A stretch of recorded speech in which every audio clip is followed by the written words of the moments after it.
لنډيو کې اختر. لنډۍ یا ټپه د پښتو هغه ځانګړی دوه نیم بیتي شعر دی چې د نړۍ په ژوندۍ 8,000 ژبو کې یې ساری نشته. د لنډیو یوه ځانګړنه دا ده چې اکثرا د ښځینه‌و لخوا ویل شوي دي چې شاعره یا شاعرې نامعلوم دی. لومړی نیم بیتي یې 9 او دوهمه یې 14 څپې کیږي. ټپې که څه هم ډیری د معشوقې لخوا میین ته ویل شوي دي، اما د ژوند هره خوا پکې په ډیره خوږه، پسته، روانه او ښکلې توګه انځور شوې ده. د اختر لپاره هم لنډۍ په بې ساري توګه انځورونه پرېښي دي. ته د اختر په سهار راشه، زه به در وځم تورې سترګې، سره لاسونه. دلته نه یوازې معشوقه خپل معشوق ته د مینې پیغام ورکوي، بلکې د اختر دود هم پکې لا ورایه ښکاري، ځکه په اختر کې جونې سترګې توروي، لاسونه سره کوي او سینګار کوي.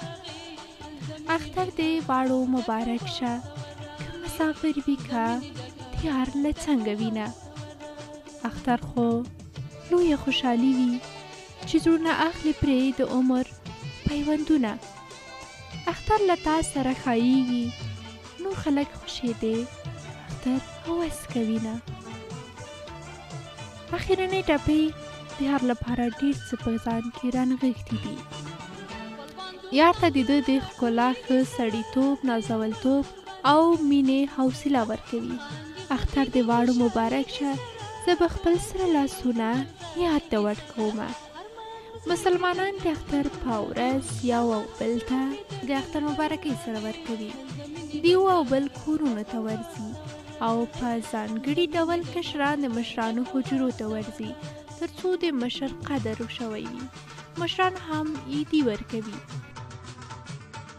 اختر چې تیر شي بیا به راشي، دا د ځوانۍ عمر به بیرته نه راځي نه.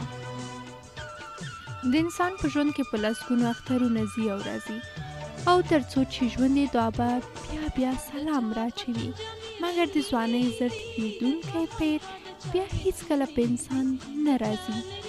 خوږې شېبې تل په زړونو خاطرې پاتې کېږي.